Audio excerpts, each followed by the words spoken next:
На База ТВ время новостей. Здравствуйте. Сегодня в выпуске. 14 лет назад не стало второго президента Абхазии. Память Сергея Багапш сегодня почтили в селе Чгярда. Он повторил судьбу Нестора. Историк Станислав Лакоба о Владиславе Арзенбо в продолжении цикла интервью о первом президенте. В ритме Абхазии международный инклюзивный форум открылся в Сухуме в рамках празднования Дней Нижнего Новгорода. 29 мая исполнилось 14 лет со дня смерти Сергея Васильевича Багапш. При Сергее Багапш была восстановлена юрисдикция абхазского государства в верхней части Кадорского ущелья, контролируемого после войны грузинскими властями. Именно при нем состоялось официальное признание Абхазии как суверенного и независимого государства России 26 августа 2008 года, а затем Венесуэла, Никарагуа, Науру и Тувалу. Сергей Багапш скончался на 63-м году жизни 29 мая 2011 года, через неделю после операции на легком, сделанной ему в Москве в 83-й клинической больнице Федерального медико-биологического агентства России. Он похоронен на родовом кладбище в селе Чгярда Очимчирского района, где покоятся его родители. Память второго президента Абхазии Сергея Багапш сегодня почтили в селе Чгярда. В церемонии возложения цветов приняли участие президент Бадра Гунба, премьер-министр Владимир Делба, члены правительства, депутаты парламента, глава администрации Очимчирского района Алхас Кация, представители общественности.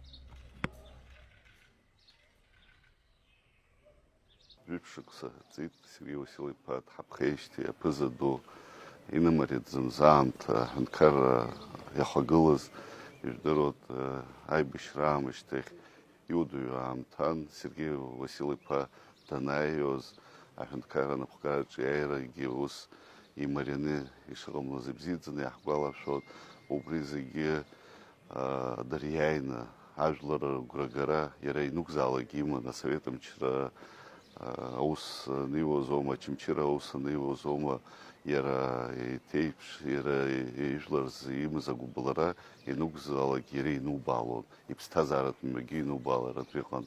У Брегана хела хампада, еха дары рацию, дезгалазар, что ахаткун ятао, хаважлар хатарных, Сергей Васильевич нук зала ги, хажлар гацаштан ход, Яра и пхара, ююща, ахацгалара яир пшоз, кучи дуи лумхцаква заги, Патурухцана, Дарпылана, Дархацгалана, Басипша, Абстазара, ну пойгит, Сгуяна год, Акари Абипара, Даргалуша лот, Ауя, Ахунткараз, Амадзуз, Яхасабалаги, Уйдук, Алшабзиз Маз, Яхасабалаги, Убрегана Хела Хампада, Харти Нукзалаги, Яра Джабха Хорхот, Наунагдза и Хецкашаракунза.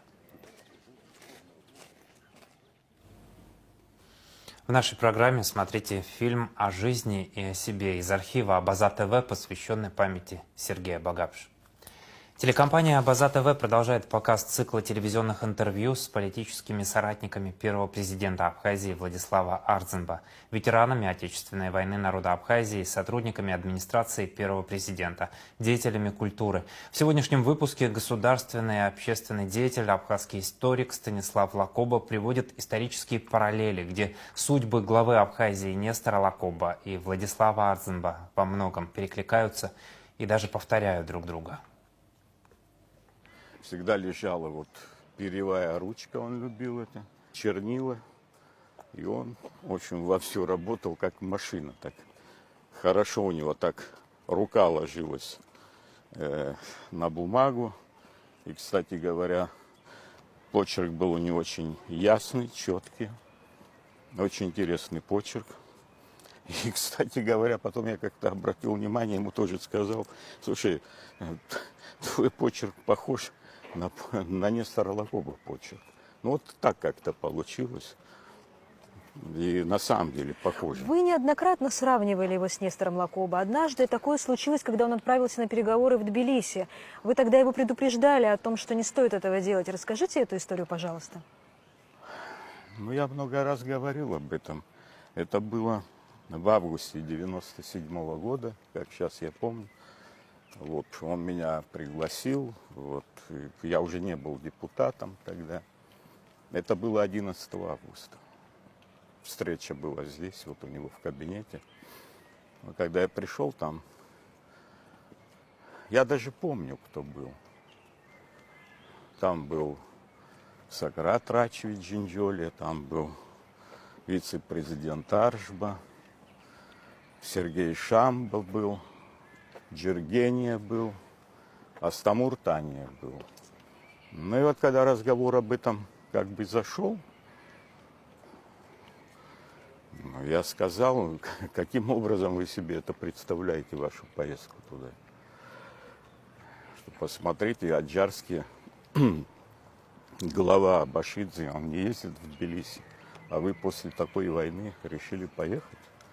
Каким образом? Еще не скажите, что это будет 14 августа. Это на него очень сильно произвело впечатление.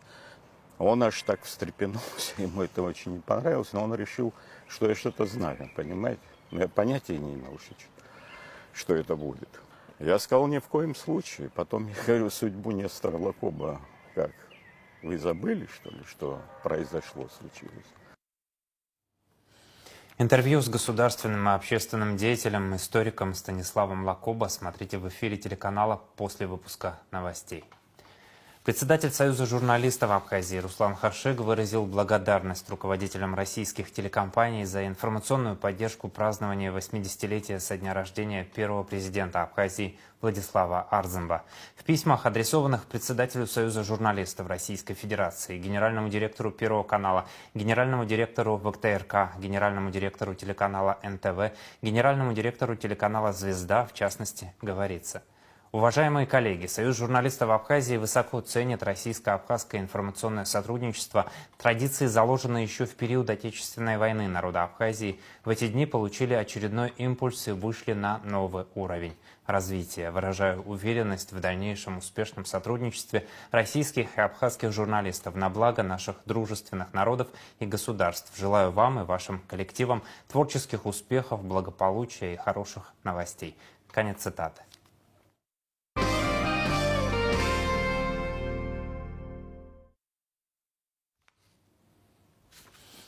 О международной политике. Делегация России во главе с Владимиром Мединским готова представить делегации Украины меморандум в ходе второго раунда переговоров, который пройдет в Стамбуле 2 июня. Об этом накануне заявил министр иностранных дел России Сергей Лавров. Как известно, при поддержке Соединенных Штатов, Саудовской Аравии, Турции удалось создать условия для возобновления прямых российско-украинских переговоров. Первый после возобновления раунд состоялся 16 мая в Стамбуле. В соответствии с достигнутыми там договоренностями был осуществлен обмен пленными в формате 1000 на 1000 человек. Тогда же в Стамбуле было условлено о том, что Москва и Киев подготовят документы, излагающие позицию каждой из сторон для достижения устойчивого урегулирования. Российская сторона, как и договаривались, оперативно разработала соответствующий меморандум, который излагает нашу позицию по всем аспектам надежного преодоления первопричин кризиса. Наша делегация во главе с Владимиром Мединским готова представить этот меморандум делегации Украины и дать необходимые пояснения в ходе второго раунда возобновленных прямых переговоров в Стамбуле в ближайший понедельник, 2 июня. Хотел бы вновь выразить признательность турецким партнерам за предоставление гостеприимной турецкой площадки, как вчера подтвердил в ходе своего визита в Москву министр иностранных дел Турции Хакан Фидан. Рассчитываем, что все, кто искренне, а не на словах, заинтересован в успехе мирного процесса, поддержат проведение нового раунда стамбульских прямых российско-украинских переговоров. И вновь к новостям в республике. Президент Бадра Гунба подписал указы о назначении заместителей председателя службы госбезопасности Абхазии. Первым заместителем председателя СГБ назначен Алхас Чичба. Заместителем председателя СГБ назначен Виталий Гунба. Министерство иностранных дел Республики Абхазия направило поздравительную ноту в адрес Министерства иностранных дел Южной Осетии по случаю 33-й годовщины принятия акта о провозглашении независимости Республики Южная Осетия. В поздравлении, в частности, отмечается: особую значимость этой даты мы, как союзники и братские народы, ощущаем особенно остро. Абхазия и Южная Осетия, пройдя через схожие испытания в борьбе за независимость и право на самоопределение, неизменно поддерживают друг друга. Наши республики объединяет не только общая историческая судьба, но и глубокое взаимопонимание в вопросах защиты суверенитета, международного признания и построения демократических государств. Уверены, что дальнейшее углубление двусторонних отношений будет способствовать процветанию наших стран и укреплению стабильности в регионе. Конец цитаты. Вопросы развития системы образования обсудили премьер-министр Владимир Делба и министр просвещения Хана Гунба. После обсуждения вопросов, связанных с окончанием учебного года, на встрече подняли вопросы развития системы образования. На встрече также обсуждался порядок комплектации начальных классов образовательных школ. По информации министра, на сегодняшний день в некоторых школах количество детей превышает допустимую норму. Особо остро этот вопрос стоит в средних школах города Сухум. Премьер-министр поручил представить предложения по совершенствованию системы дошкольного, общего и среднепрофессионального образования. Вопросы двустороннего сотрудничества, реализация научно-образовательных обменов в рамках проекта представительства по установлению партнерских связей между образовательными учреждениями России и Абхазии, а также различных просветительских, культурно-гуманитарных инициатив обсудили на встрече руководитель представительства Россотрудничества в Абхазии Владислав Куликов с министром просвещения Ханой Гунба. Международный инклюзивный форум «Ритм Абхазии» открылся в Сухуме в рамках празднования Дней Нижнего Новгорода. В форуме участвует более 150 человек из Абхазии, России и стран СНГ. Он стал частью дорожной карты сотрудничества Нижнего Новгорода и Сухума, в которую вошло более 60 мероприятий. Подробнее об открытии форума расскажет Марианна Котова.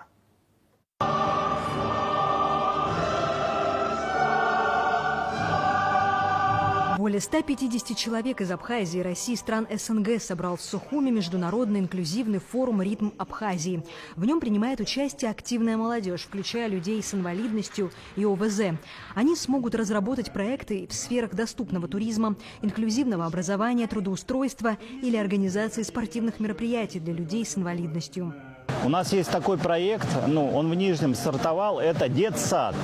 То есть, когда у пожилых людей возникает деменция, и, например, за ними сложно следить. И возникает такой действительно проект у нас возник, когда создается там дружелюбные условия, и там родители, взрослые чувствуют себя действительно как дома. А родственники, они разгружены, они могут работать. То есть социальное предпринимательство может развиваться в разных сферах. То есть есть проблема в обществе, социальное предпринимательство помогает решать эти проблемы, но при этом еще зарабатывается эта история. Но здесь не только социально-предпринимательский проект, здесь и некоммерческие проекты будут, когда можно выигрывать гранты и, соответственно, запускать эти проекты. Среди участников и те, кто уже реализует подобные проекты. Милана Аджба выступает спикером на форуме. Она готова поделиться опытом создания реабилитационного центра. В 2019 году я участвовала в форуме «Без границ» в Северной Осетии. На тот момент у меня не было возможности, сил, но этот форум замотивировал меня. Я поняла, что все ограничения только в нашей голове, и сразу по приезду написала проект, который был одобрен. Сегодня наши участники, которые будут слушать лекции, я думаю, тоже замотивируются, получат полезные знания, которые в дальнейшем помогут им реализовать свои проекты. Уже ребята знают, в каких группах они участвуют, кто по волонтерам, они уже готовы, поэтому мы ждем следующие проекты социальные, которые будут приносить благо. Еще один спикер форума «Ритм Абхазии» – глава Центра инноваций соцсферы Нижегородской области Светлана Кашина. Она уверена, что у Абхазии огромный потенциал в сфере социального предпринимательства. Видно, что вот эта вот сфера пока еще совершенно не так развита, как хотелось бы. Вот. И поэтому это говорит о том, что есть запрос, есть какие-то социальные услуги, которых в данный момент нет, потому что социальное предпринимательство не только может делать доступными социальные услуги, которые имеются, но и наши предприниматели создают новые социальные услуги. Поэтому, на самом деле, мне кажется, что потенциал здесь огромный. В качестве успешных примеров социального предпринимательства в Нижегородской области Кашина привела дополнительное образование детей с ОВЗ, различные развивающие центры.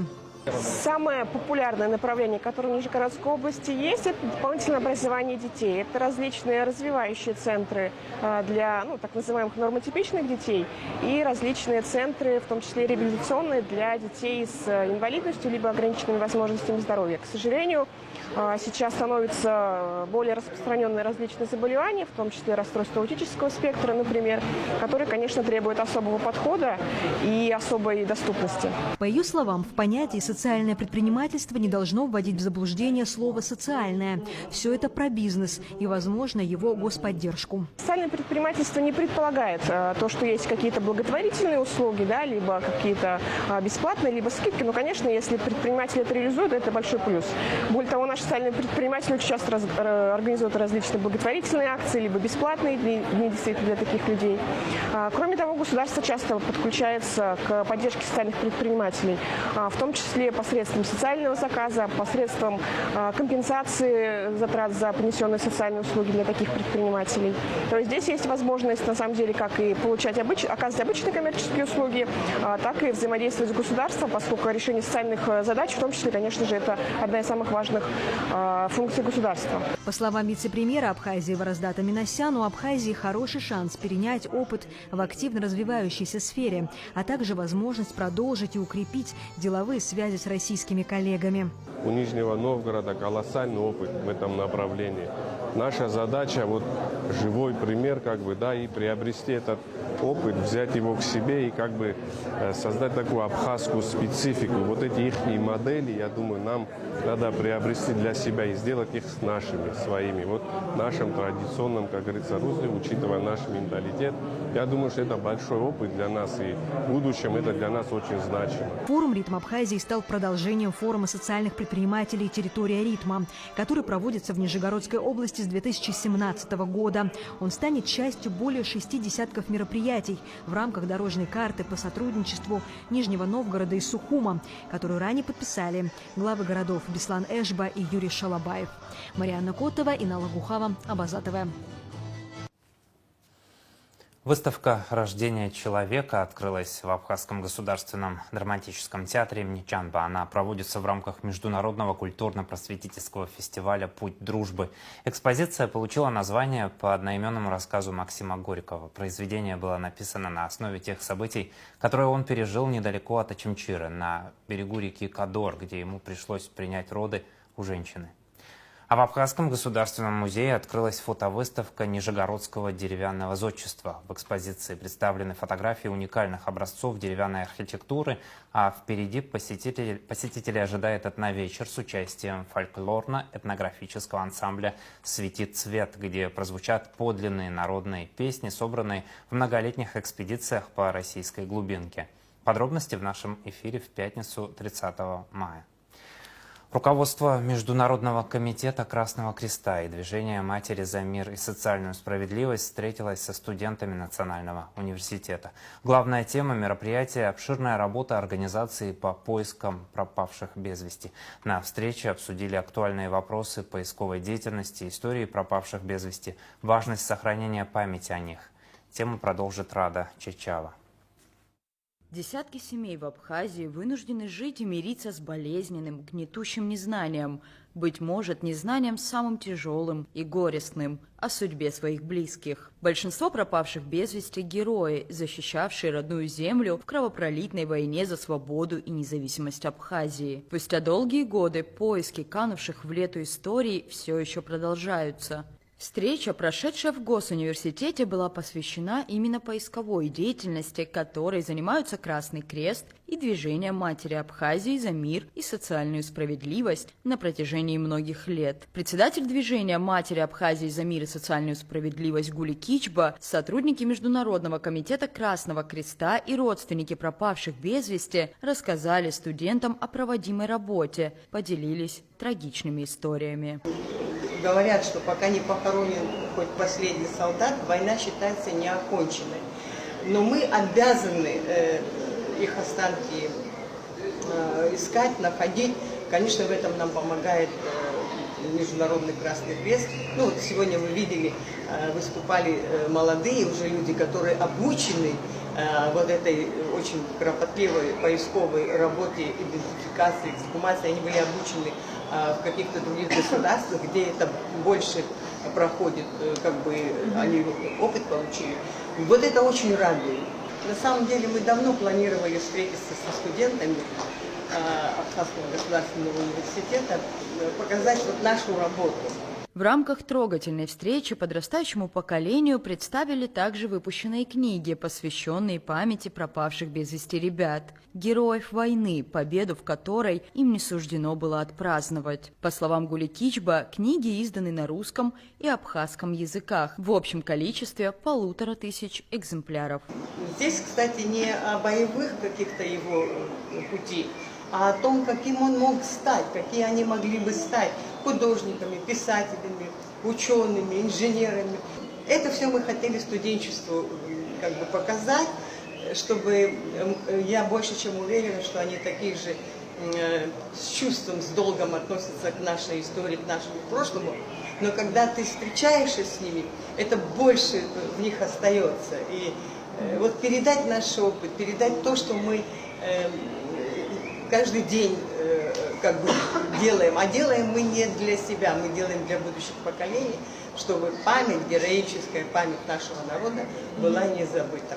На встрече со студентами присутствовала также руководитель общественно-благотворительной организации «Бридж» Камила Сандзаба, которая рассказала о проводимой работе. В рамках наращивания местного потенциала Международный комитет Красного Креста привлекли студентов из Абхазского государственного университета для обучения судебной медицине, а то есть в частности антропологии судебной и археологии. Вот, в принципе, в том году нас и собрали, это были факультеты из биологии, географический факультет и исторические факультеты.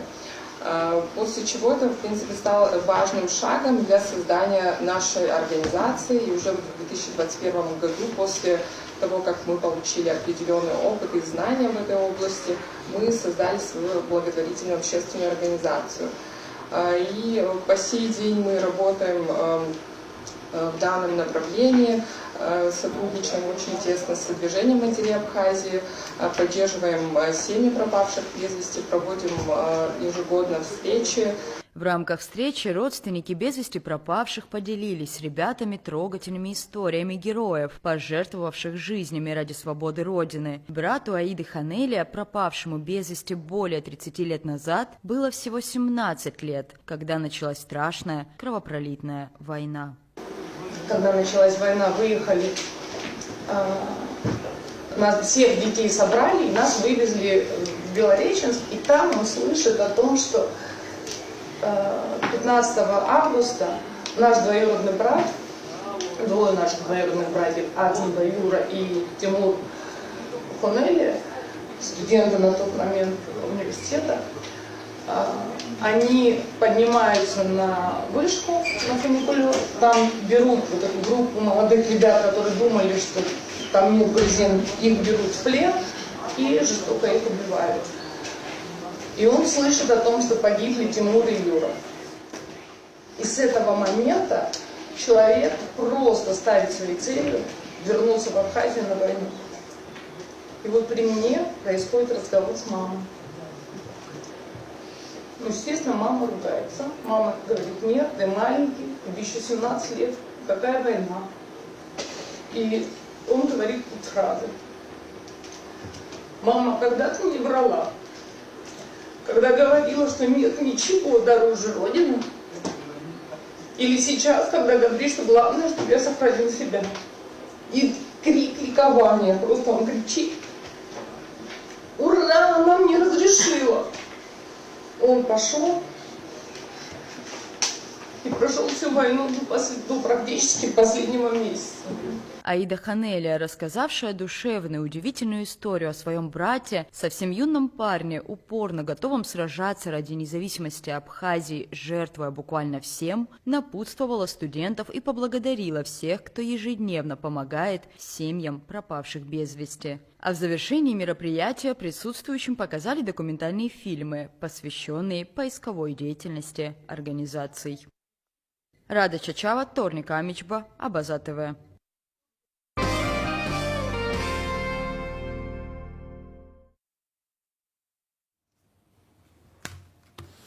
Информация правоохранителей. Канал незаконного пересечения государственной границы в нижней зоне Галского района выявили сотрудники СГБ и погрануправления ФСБ России в Абхазии. Смотрите материал пресс-службы СГБ Республики.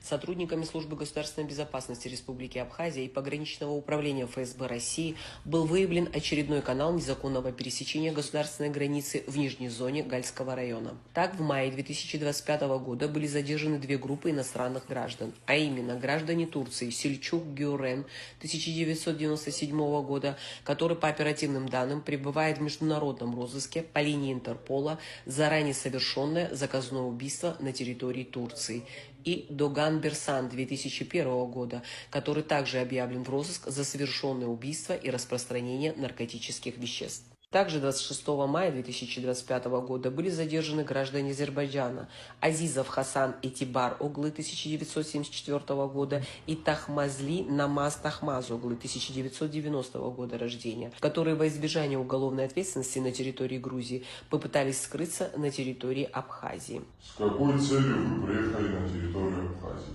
У нас были с законом в Грузии проблемы в полиции, поэтому думали, что приедете в Абхазию и отсюда поехать в Азербайджан.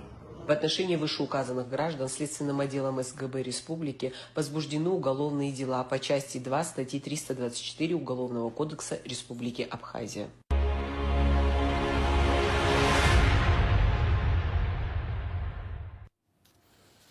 Задержан житель Сухума, нанесший огнестрельные ранения женщине. Следственный отдел УВД города Сухум расследует уголовное дело, возбужденное по признакам состава преступлений, предусмотренных частью 1 статьи 105 и частью 1 статьи 217 УК РА в отношении жителя города Сухум Мамедаглы Аслана Нуревича, 2002 года рождения. Об этом сообщается на сайте МВД. Преступление произошло в Сухуме по улице Назадзе возле банкетного зала Ахан, когда на тот момент неизвестный нанес 3 огнестрельных ранения в ноги жительницы столицы 1989 года рождения и скрылся. Потерпевшую доставили в республиканскую больницу. Сотрудники угрозыска установили подозреваемого. Им оказался житель Сухума Аслан Мамедаглы, который впоследствии явился с повинной в УВД с вещественным доказательством. При личном досмотре сотрудники милиции изъяли у Мамедаглы пистолет системы Макарова калибра 9 мм. На период предварительного следствия в отношении гражданина Мамедаглы избрана мера пресечения в виде домашнего ареста.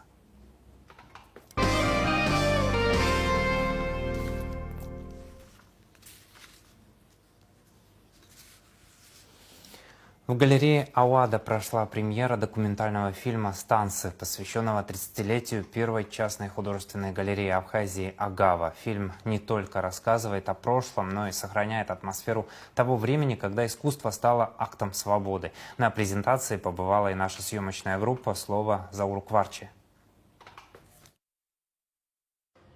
Премьера документального фильма «Станцы», приуроченного к 30-летию со дня основания одной из первых частных художественных галерей Абхазии «Агава», состоялась в столичной галерее Ауада. Автор фильма, журналист Роман Лабия, использовал в его создании редкие архивные съемки и интервью с основателями галереи Баталом Чапуа и Еленой Лабахуа. 30 лет назад уже, получается, в маленьком помещении в городе мы открыли частную галерею. Это было так как раз после войны, и было такое желание что-нибудь сделать, Было чувство огромной свободы, и было уверено, что мы можем что-то сделать свое, и никто нам мешать не будет, никто дергать за руки. И вот хотелось заняться искусством, тем более это были такие не очень легкие годы, а именно была потребность в чем-то красивом, в чем-то очень современном, и показать, что мы можем все. Первой выставкой Агавы стала экспозиция старинных кавказских фотографий, собранных буквально по домам. Так началась история галереи не только как художественного пространства, но и как хранилище культурной памяти. После войны как бы такая пустота в плане такой интеллектуальный вакуум в некотором смысле.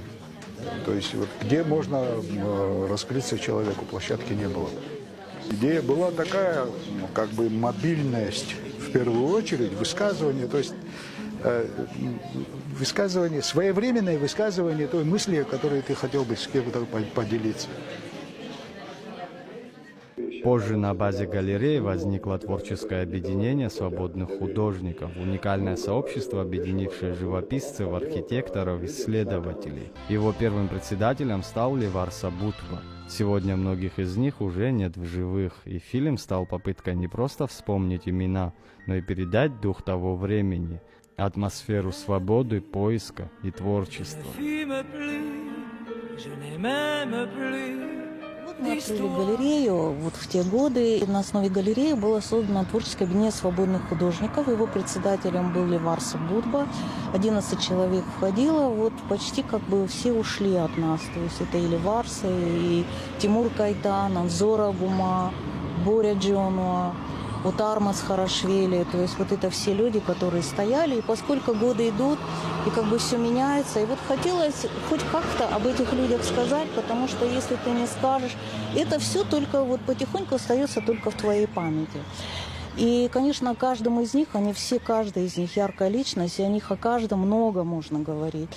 И было очень сложно найти такой язык, и был такой художественный подход найден. То есть нам хотелось показать атмосферу, показать людей, которые были воодушевлены идеей и которые хотели что-то сделать полезное. К примеру, тепло встретили зрители, художники, студенты, преподаватели и коллеги. Для многих это стало моментом личного отклика, поводом вспомнить, переосмыслить, вдохновиться. Задача стояла сделать качественную выставку и сделать, ну вот как бы праздник искусства. И это было как бы тоже планка такая, да, то есть мы делали такое вот, ну шоу, не знаю, шоу. То есть я помню, мы сидели там, делали там, вот резали эти арбузы, вырезали из них чего-то, делали там, ну, то есть фуршет такой, но это был не заказной, да, но мы, это было, никто не падал в обморок, почему я тут сижу, вот я этим занимаюсь, или почему я всю ночь вешаю картины. Галерея Агава родилась в трудное послевоенное время, но именно тогда на фоне разрухи и блокады возникла потребность в красоте, свободе и самовыражении. Станция не просто фильм, это жест памяти и благодарности, рассказ о том, как искусство помогает выстоять и сохранить лицо нации. Заур Кварджа, Сасруку Агуха, Абазатовы.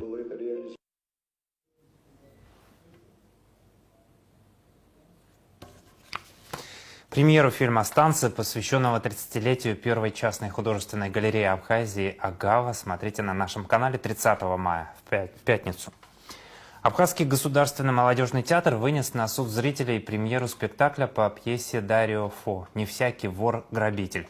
По сюжету грабитель проникает в богатую квартиру, но по иронии судьбы хозяева квартиры неожиданно для грабителя вернулись. Как дальше развивается итальянская история, в материале Фаины Матуа в нашей программе.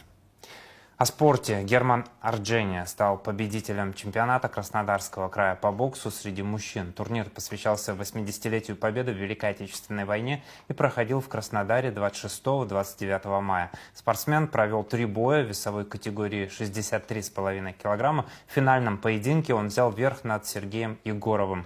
Арджения – воспитанник тренеров Эдгара Крия и Лизбара Джалого. Сейчас он тренируется у Гигама Гукасяна. В рамках Дней Нижнего Новгорода в Сухуме стартовал турнир по дзюдо во Дворце спорта имени Сергея Багапши. Как сообщает «Спутник Абхазии», в соревнованиях принимают участие спортсмены 2011-2012 годов рождения. Всего участников 70, 7 из них приехали из Нижнего Новгорода, рассказал вице-президент Федерации дзюдо Абхазии Андрей Погосов.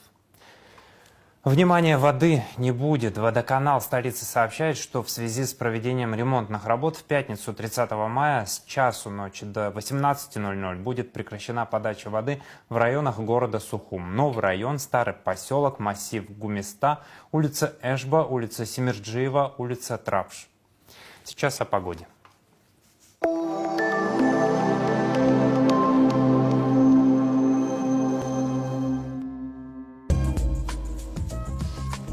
В пятницу 30 мая в Абхазии ожидается облачная погода, осадки разной интенсивности, гроза, местами туман. Во второй половине дня, ближе к вечеру, осадки прекратятся. Атмосферное давление нестабильное, ветер слабый и умеренный. Температура воздуха ночью от 13 до 18, днем от 17 до 22 градусов. Температура морской воды 17 градусов, волнение морской воды умеренное и значительное, относительная влажность воздуха от 70 до 90%.